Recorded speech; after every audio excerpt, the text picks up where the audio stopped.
Welcome to episode 2 of Seagulls and Ricochets, where this month we look at the good, the bad, and the ugly of football. Looking at Zambia's success in the Africa Cup of Nations, the Suarez and Evra situation, Rangers running out of money, and sacked managers. Joining me this week once again, we have Callum. Good evening, gentlemen. To my right, John. Hello. To my left, and Ryan. Hello, all. Directly opposite us. Gentlemen, this month saw Zambia triumph and win their first Africa Cup of Nations title. What do we think of this, which is just a truly wonderful story and reminds us why we like football, knowing that we're going to be going on to talk about just horrible things. Yeah, we're going to start high and finish low this week. Well, it was very lovely, wasn't it? It was good to see the triumph, especially with all the sort of history weighing heavily on them. Yeah, 19 years ago, a very good Zambian side was pretty much wiped out. 18 members of the first team were killed in a plane crash, leaving Libreville, actually where the final took place as well. So it's just it's one of these stories in football where you think it seems written, it could be a movie, but it's just beautiful. It makes you feel good, doesn't it? It's lovely.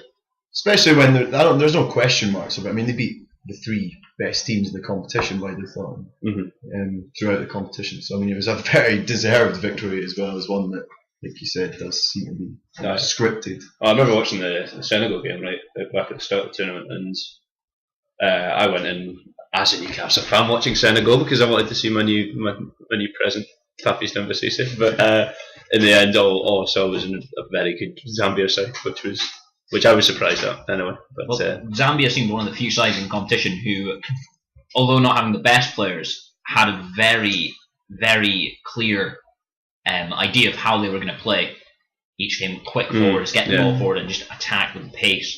I heard that they had taken the best players of the former national side, the best players of the under-21s and the best players of the under-19s, and had brought them all together about 40 years ago.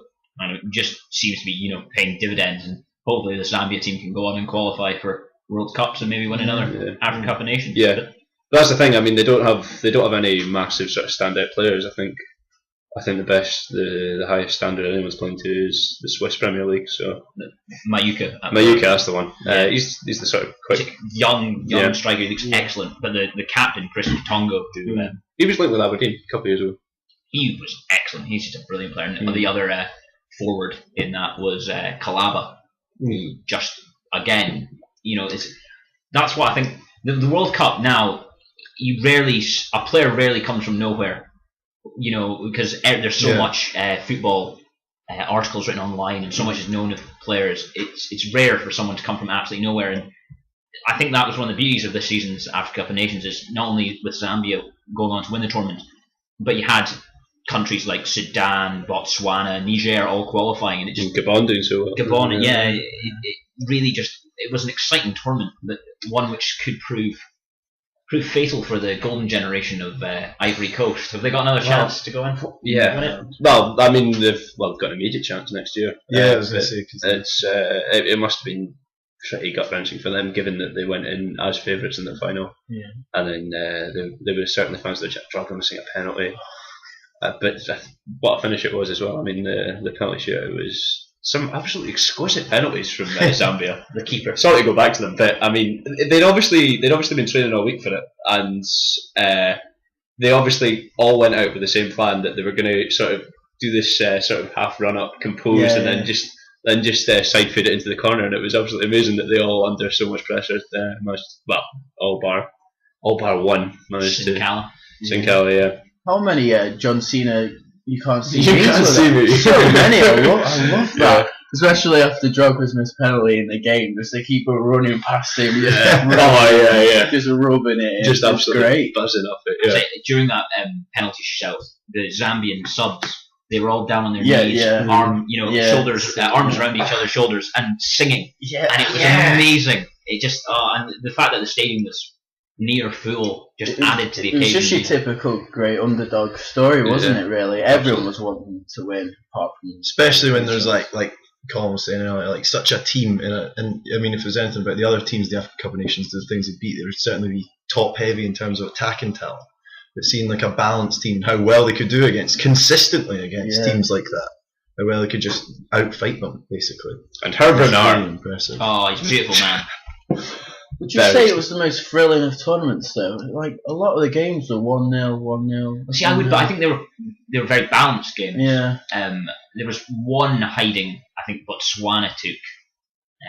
They lost 6-1. Oh yeah. I can't remember. That was I thought that was a record, maybe. I read. I'm not sure. But I mean, I think Sudan just they were far better than I thought they were going to be. Niger weren't as. No one was as bad as I'm imagining. Some of them. Well, the one team I was really disappointed in, other than Senegal, of course, who just they didn't turn up at all. They didn't seem to know how they were going to play. They just played as many forwards as they could. But one team I was disappointed in was Burkina Faso, because they've got some interesting players who are hovering around some leagues like France and Eastern Europe. Were they out after 2 games? Or did they have a chance in the last game? Burkina Faso qualified to the knockouts. I thought you were going to say that when you said you were disappointed. I thought you were going to say in Ghana. I was expecting a wee bit more from them. I watched a couple of games. I can't remember for the life of me. There was one in particular which was just absolutely. They looked really flat, and I find that really odd because every time I've seen Ghana play before, they've looked very sort of quick, very good passing team, and just didn't seem to do it. But players like Asamoah Gyan, Kwadwo Asamoah, and even Suleiman Tari look very out of sorts. I think that placed immense pressure. Even aged, well, I think it puts a lot of pressure on Jordan and Andre. They're both young men, already with the pressure of having Abidi Pele for a father, and then having to drag the country, the team out of difficult situations. It was disappointing, but they've got young enough players where they can come again to the next 3 tournaments. Still keep building keep building off of the World Cup success. Yeah. Well, still reigning under-20 world champions, is that right? Yeah. But so that was Africa Cup of Nations, which I loved as a tournament. I want more. Okay, next year. You will be getting more. Yeah, you'll be getting more. 2013. It's not a tournament year though, is it? 2013. Well, it's good that they're moving it though. I think it's bad enough. I think that they're having it every 2 years. But the fact is, you saw it last time when they had the African Cup of Nations in the same year as the World Cup, and you had teams like Algeria who were putting out teams that weren't all that bothered because they'd managed to qualify for the World Cup, and that was going to be their be all and end all for the year. So I think moving it to odd years it can't be a bad thing. Part 2 sees us move on to less light-hearted matters and into the murky world of Luis Suarez, Patrice Evra, Paulo Sergio, Kenny Shields, and mascots on mascots.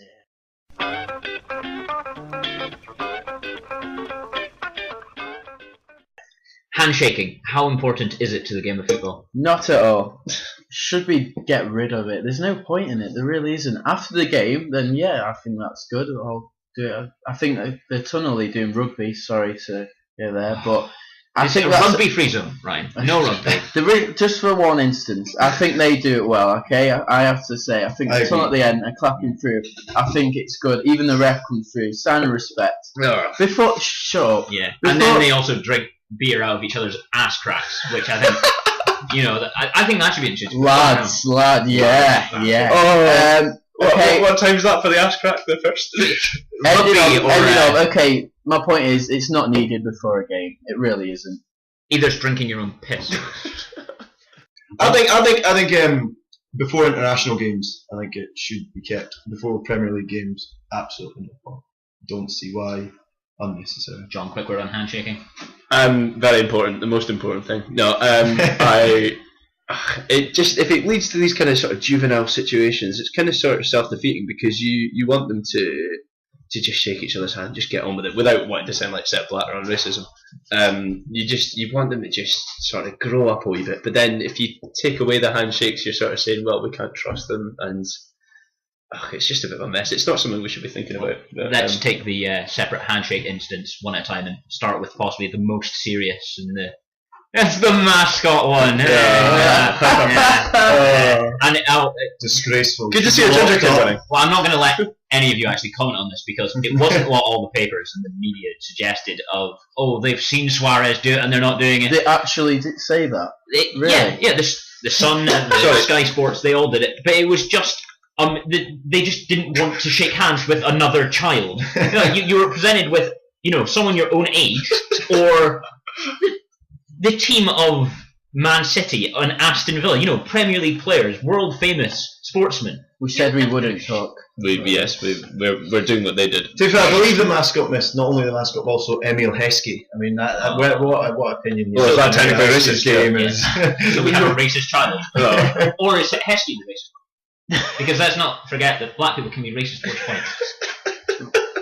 Moving on. Yep. I was just making a comment about Heskey. I don't know how Heskey's playing.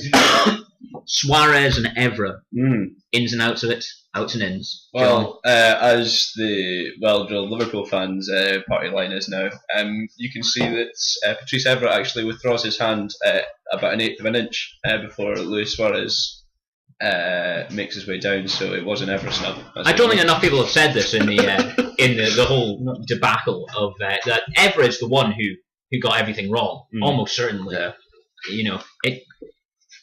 You shouldn't have reported that racism. No, that's where it all went wrong. An eighth of an inch means a lot in Uruguay, so I've heard.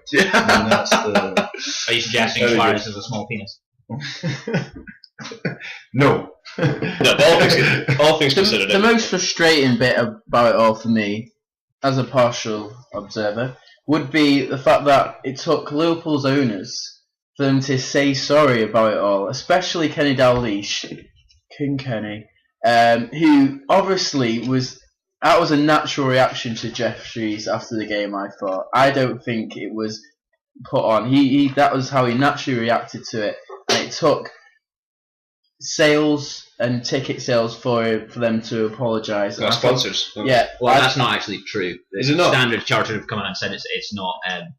They didn't do any such thing. But what seems more likely is that in the New York Times and the Boston Globe, both publications did big editorials. Yeah, that's what I mean. It's the American owners. I mean, that racism is just a massive issue over there. So I mean, they can't be seen to be being in any way weak over it. But then why have they started speaking out against racism now? Why didn't they do it when Suarez admitted to be racist, was proven to be racist, but they don't accept it.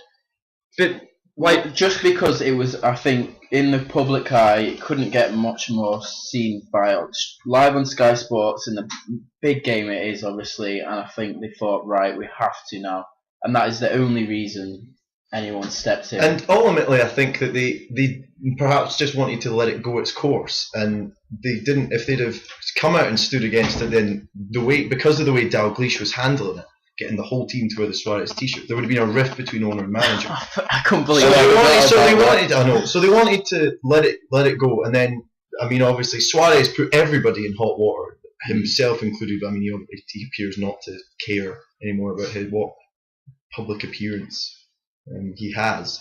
But I mean, like you said, it was a natural reaction for Dalglish at the end of the game. Obviously, couldn't believe that Suarez would put him in a situation like that. We should be fair and say, although we're talking different scales and we're talking something that you can kind of understand, but Evra didn't exactly cover himself in glory after the time. No.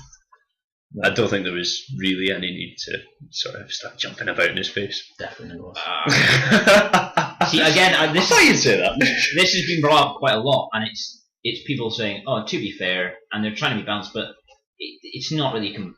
Oh, it's not comparable, but that doesn't excuse behaving like a bit of an idiot at the end. Which a bit of an idiot, as opposed to a racist. Well, yeah. There's no comparison there, but then there is a comparison when Ferguson is saying could have caused a riot. I think that there's still a football game to be played. The riot is much more likely to be at the end of the game when emotions are much higher, and when Evra does that to Suarez. I think that's much more. John Barnes was on Sky Sports News, and he spoke very well about. Then he was talking about, for instance, comments, and particularly that one about causing a riot. And he said, well, if there was a riot, the people who riot would be arrested, because you can't forget that this is it's beyond a football match, but not shaking hands happens at a football match, and you cannot be fans take far too much offence from what goes on the pitch in the stadium. Oh, definitely. Yeah, fans make an issue of things that probably are not that important just because it's their team. At the end of the day, back to the Evra celebrating. Then I don't know. As a home fan, you like to see when your players care. Like, that shows he's really, really care about the result and he's happy. I know he shouldn't have done it. He made a point because he was next to Suarez, but I think if he'd done it anywhere else in the pitch, then that would have been fine and really good to see. Yeah. But He did do that. He went around the whole stadium, and then I think it was a shame that he did that in front of Suarez. He picked Suarez out. So It's really no big deal. I don't think whatever did. And I think we can all understand why he did it. Exactly. Exactly. And he wouldn't have done that if he had got his hand shut, would he? No, exactly. No, I don't know. He wouldn't have done that. Yeah. No. And I think it's important to note as well that for whether you love or hate Ferguson, I think it's important to note that his comments were also at the end of the game, just straight off an interview, and so where he commented about it being a disgrace and he shouldn't play again, and also about the riot. If we're going to take Kenny's comments as being, an unnatural reaction, I think we've got to remember that. It was obviously a very highly charged match for Ferguson as well. Yeah. So will Suarez stay at Liverpool beyond this season? I think so. Yeah. Do you think so? Yes, he is, because he's too important. He's the only. With Reina, and Gerrard, when he's not injured, he's their only world-class player. Especially with Andy Carroll in the form of his life. They spent 20 odd million on him. I don't. 22.8 million, but if they could get that back, maybe even a bit more, because his image has taken a massive amount of damage over the last few months over this issue of racism.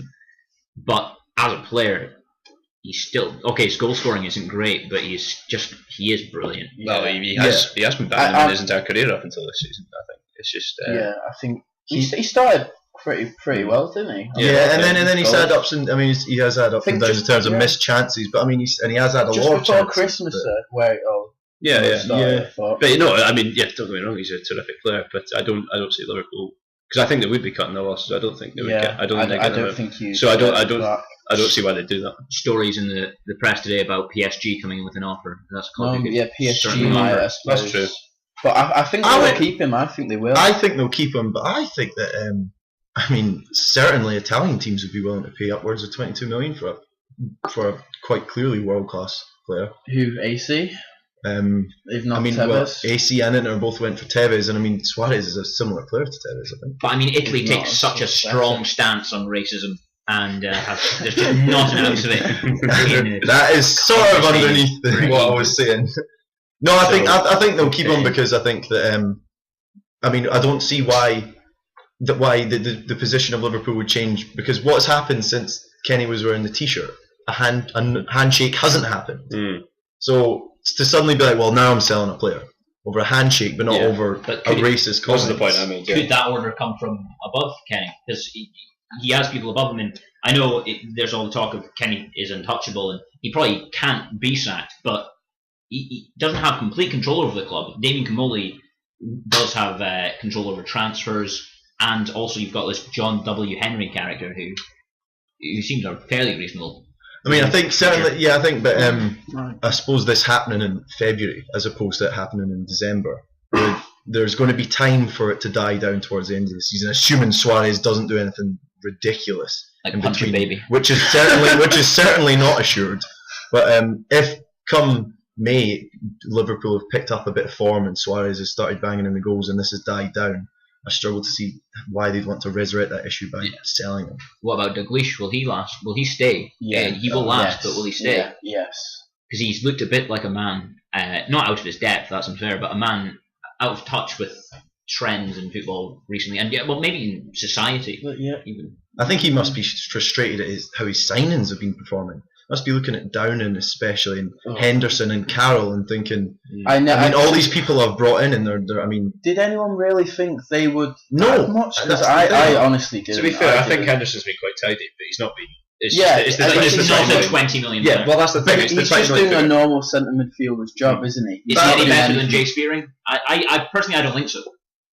More important. It has to be said that Liverpool did lose Gerrard to injury and their best player Lucas. Their best player of the season, Lucas, to injury, and their midfield has looked pedestrian since then.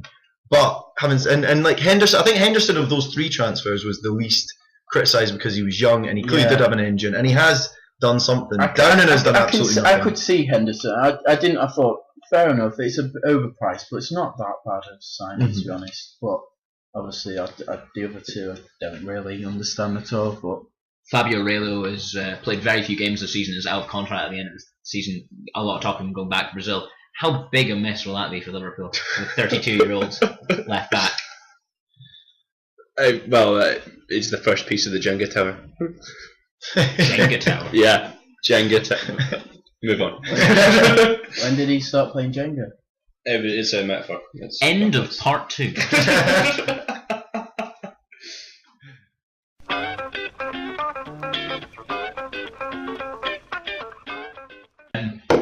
Everest and Suarez were not the only two adversaries to not shake hands this weekend just gone. We're up north of the border in Scotland. We saw Kenny Shiels and Paulo Sergio have a bit of a tete-a-tete throughout the week, resulting in a no-show handshake from the managers. John, what did you think of this situation? I thought it was quite interesting, to be fair. Yeah, that's all I've got. Grand. No, I think, Sergio made his point clear before the game that he probably wasn't going to shake his hand, although he did say he'd shake his hand, but he followed that by saying he'd probably shake his neck. But I don't think Sergio's handled himself in an undignified manner at all. I think he's not happy with what Kenny Shiels said, and Shiels was obviously questioned, saying on Romanov interfering in team selection, and I think it's quite strong principled. I don't think it's the kind of thing you would normally see from British managers, but I don't think that necessarily means it's a bad thing. Kenny Shiels is a big mouth. He says an awful lot for a man who is an okay manager, and I quite liked Kenny Shiels initially when he was on programs like Sports Scene, and because he speaks well, and he does make a lot of sense. Well, he tries to get Kelly playing like good football. That's admirable, but he just speaks far too much. Yeah. His column in a national newspaper, and he's always on the radio or on the TV, and he's just getting really, really irritated. His assistant manager even said that he speaks too much. Like, he says, that's just Kenny. Like, that's not Jimmy really an excuse. Really okay, Kenny. It's not really an excuse, though. Just, that's Kenny. What's he gonna do next week? Not really. No, doesn't really go with it. But I think it's quite funny, the whole thing. It's nothing like Evra Suarez. It's just, that's because in the Evra situation there's 75,000 people in the stands, and in the Paulo Sergio and a question of race as well. But they're Scottish, Colin, which is why you're mistaken. Scottish. Well, that's people racist. in the stands are, and that makes them much more violent. I've never been to Kilmarnock. I can't vouch for the violence. I've never been to Kilmarnock, and for one, I am pleased that is the case. Did you not say something about the tunnel? Yes, it's really narrow. It's one of the narrowest I think I've ever seen in football. It's a melting pot. It is, yeah. Although they kind of dangerously narrow. The teams kind of come out like, that's not good for audio. I just set up. If you can, maybe Kenny touched Paulo in places he didn't want to be touched. If it's that. If he did, it was probably strong accusation. It's a theory. I wouldn't get accusation. Theory. The exclusives of Seagulls and Ricochets this week is Kenny Shiels has molested Paulo in the tunnel. If that's on BBC Sport tomorrow, I'll be so happy. Well, with your quote, brilliant, well done. No, the story. Oh, right, okay. The story. How upsetting for Paulo Sergio. And Northern Ireland. It's just taking a turn. Sergio in his press conference before the game said that he would that he is very proud to work in this country, Scotland, respecting everybody. In England there is a bigger number of managers from Scotland, but I think everybody in football is wrong. We should go to Northern Ireland and find these specialists like Kenny Shiels. Whose side are you on in this? He does seem to have a very dry sense of humour, Paulo Sergio. Yes, but I guess you have to be if you're going to be below Vladimir Romanov. You're going to have to see the funny side and things a bit. Yeah, whose side are you all on? Team Sergio. Well, I don't really want to take a side in this because I can kind of see the points of both sides. Kenny Shiels obviously been asked a question about the team he's playing. No, it was in his article in the paper. Was it? He also wrote in. I think one of the quotes that. But he'll be interviewed for that. No, he'll just speak down the phone. Exactly. Yeah. But I think Sergio took he had a real problem with the comment where there was this whole talk of the Hearts goalkeeper Marion Kello, where a fee had been agreed with Rapid Vienna, I think it was, and Kello just said no, I don't want to leave, and so then directors at Hearts have said that Kello can't play for the club again. That's of course just hearsay at the minute, but Shiels said that he wouldn't stand for that and he would have quit as manager if that was the situation. And I think Sergio, and that to me suggests he's questioning the integrity of Paulo Sergio. I mean, I thought it was far out of line. Yeah, no, I think it's just two very strong principal men. I think I can completely understand Sergio's reaction anyway. That's, and good news for Hearts, wages came on time this month, so yeah. But they are owed money from Rangers. So good luck with that one. Speaking of Rangers, that's a great link. Something's happened with them this month. Yeah, something's happened with Rangers which doesn't involve Sonny Aluko doing a step over and blasting it over the bar. Sorry, I've lived in a cave for the last month. You're going to have to update me on this. Sorry, they've been losing money for some time. Oh yeah, I remember. Yeah. Basically, Rangers won 9 titles in a row during the 80s and 90s, You're talking 90s. Well, mainly in the 90s. Mainly in the 90s. I think there might be one in the 80s. Celtic spent a lot of money to get back and win a number of trophies, and so Rangers decided to spend even more money, even though they didn't have any. 13 million on Toandre Flo being one of them. Well, it's not even that that's the problem. It's the fact that they were paying them through this sort of scheme, which has seen them in a bit of a dispute with HMRC. Basically, it was paying them through an offshore trust fund, which then no tax would have been paid. But Harry Redknapp involved? No, it was just Harry Redknapp. All charges laid before him. Rosie 48. Carry on. 47. 47. Rangers. Sorry. Filed for administration with HMRC petitioning the courts. Were putting a lot quicker than I think even Craig White would have imagined, with administrators being appointed on Tuesday, I think it was. Where is the future for Rangers? Where's it lying? Well, I think the timing of it's odd. I don't know. But timing is in the day after they signed Daniel Kuzan, they announced they want to go into. Now they're not sure they'll get him. It still does bring the Kuzan thing does still bring questions to the fact that they were still trying to sign people in a window. That's a great point. How could they possibly think it was going to go any other way? Yeah. Window shuts on the 5th of February, and by 16th of February they're in administration. What did they think was going to happen in between? Craig White's obviously just scared of Ali McCoy. He's just like, yeah, Ali, I'll get him for you. I'll get you Grant Holt. Grant, could you imagine if Grant Holt, actually, God forbid, had actually gone to Rangers and found himself in the situation they find themselves in now? Sounds to me that like would have been hilarious. Sounds to me like Norwich would have pulled off a bit one of the best business transactions. Sell him for $2 million, immediately get him back. You say that, but they would have got no money. Yeah, this is the thing. You're making a very good point, Cal, because they were still spending, even when they knew that this was a problem. They were still spending a couple of years ago when they knew that they were in ridiculous amounts of debt, and they knew it was going to come to this eventually. Which maybe it could lead to administrators maybe suggesting, and I'm not saying this is my opinion, can maybe find Craig White personally liable for some of the costs, which could cost him, when going into administration, won't cost him because he's a secured lender to the club, and so he'll get all his money back out of the club there. But none of us have any knowledge of finances. It would perhaps make his takeover more sensible if that was the case. I mean, it was a questionable takeover in the first place, and if he is just some sort of asset stripper, then perhaps getting that money back would. I mean, he must have, when he's taken over a club, like whenever it was, quite recently, he must have known what situation he was stepping into. I mean, I think the most revealing thing for me that was revealed was by the very eloquent Graham Spears, Mr. Graham Spears, Esquire, noted that during David Murray's tenure there was 3 years in a row Rangers lost. I think the figures were 30 million, 29 million, and then 33 million. Which is mind-boggling when you're talking about a loss of close to 100 million in the Scottish Premier League. This is exactly my point, because they were spending money that they knew was completely unsustainable. I don't know what they were gambling on, getting to Champions League semis or something. ITV Digital? ITV Digital. And what a gamble that was. Everyone will love watching lower league football in England. It says something when a television company's mascot survives longer than the actual company.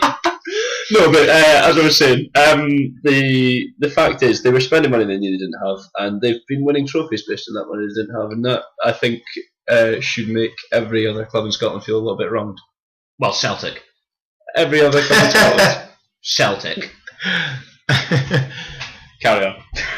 Celtic. A lot of the finances of many clubs in Scotland are quite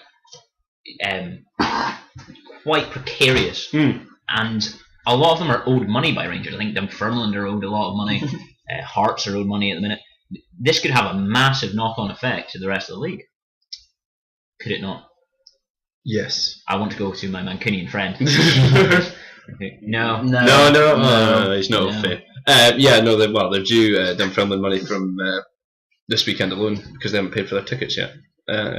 And Dunfermline don't know if they'll get that money, and I can't remember how much it is. It's 300 grand. I don't think it's as much as that, but it's a lot of money for a club the size of Dunfermline. The fans are deserting them, but not that quickly. I think it's going to be interesting when it comes to the point of where if Rangers end up liquidated or similar, and they have to start afresh. If one interesting anomaly which picked up at this time is while Rangers are in administration, they can't actually vote on SPL matters, and because in the SPL to pass new legislation through, you need an 11-to-1 vote. 11-to-1. That means that the old firm can veto anything, and they have been doing this for years and years. For measures like they've been working together, sharing television money equally for one thing. So now this is a golden opportunity for all the other clubs to get together and pass through these measures. And do you honestly think that'll happen though? Why don't they? Why wouldn't you? This is Scottish football we're talking about. They're not proactive. They're not long-termist. I wouldn't be surprised if Rangers FC got liquidated and ended up back in the SPL. Was that what you were looking for? But more to the point, I think the SPL is an absolutely ridiculous structure, and that the old firm can wield so much power and earn such a disproportionate amount of money every season. Well, I think the other thing is that this casts a cloud over the whole SPL. Everyone's talking about. The main question is how will this affect the SPL in general? Even no one's even sure how it'll affect Celtic. They're going to be without their main rival. You can only assume that if Rangers are stripped of everything, then they will be essentially on their own at the top of the league. And for the next couple of years anyway, if the players are going to stay, they're going to win quite comfortably. I think even if Rangers can get through this, I think Celtic will. We're seeing the start of an era where Celtic will win a number of league titles in a row. Just the gap in finances and even the quality of players is huge. And you could say, Celtic are spending so much money, but they also produce very good young players. The sale of Aidan McGeady paid for the bulk of this current Celtic team. And with someone like James Forrest coming through, he's the next one who could command a transfer fee of well over £10 million. Definitely. The thing is, the SPL has been geared, to for the last 20 years to be against being competitive at all, and it's been geared towards that top two. And it's an all-time low, it really is. Well, is it though? If this is an opportunity for the SPL to improve, and if they take it, which is another thing altogether. I honestly don't think they will. No, neither do I. Neither do I. But I think this is an opportunity for a big shake-up and for people to take a look at the league and say, how can we make this more competitive? How can we make this a better league? Because it's a joke. Well, if there's any wake-up call, this has to be it. Absolutely. One of the old firm being put into administration. If you said this a couple of years ago, you might have thought, they're in debt. But when you hear football clubs are in debt, you don't think, or big football clubs in debt, you don't think administration. You just think, all football clubs are in debt. This is the biggest club in Britain to be threatened this way. You just think probably Portsmouth. That's about it, really. Leeds United. Leeds were such a spectacular burnout that, and it was quite some time ago as well. And very funny. So we're looking for the Peter Risdale takeover of Rangers. But not just this. He was commenting on it actually. If Rangers are liquidated and a new club is created, they will have to apply for membership of the Scottish Football League and the SPL again. Could they apply for neither and move Rangers to English leagues? Well, this is the Conference North. If that happens, then they are going to be playing my local team, Altrincham FC, and travelling to Ibrox. Are they in the Conference North as well? Yes, they are in the Conference North, and I would be there. I think that's an exclusive once again for Seagulls and Ricochets. More to the point, can I just point out, no ways that can happen. Well, the chat has started again this week after Rangers going into administration about how Celtic Rangers, they do in the English Premier League. Well, it wouldn't have happened. Should it happen? If it was to be rescued again, I don't know. don't think it should. Everyone's going, oh, well, you have Welsh teams like Swansea and Cardiff, so why don't you have... Well, that's because they've played in English leagues for years. Exactly. Hundreds, thousands of years. Millions. Since the dawn of time. Depending on what religion you take. I don't know. Anyway, what are your thoughts if Rangers and Celtic were to go into the Premier League? Well, I'm interested in asking you, would you be interested in any way in having an English-Scottish rivalry? Because that is the only real thing I could see English football gaining from this. If Celtic, because we'll say Celtic go down, and it seems impossible they could just go into the Championship. But let's just say that they somehow they get into the Premiership. Would you be interested in seeing Celtic play Man U?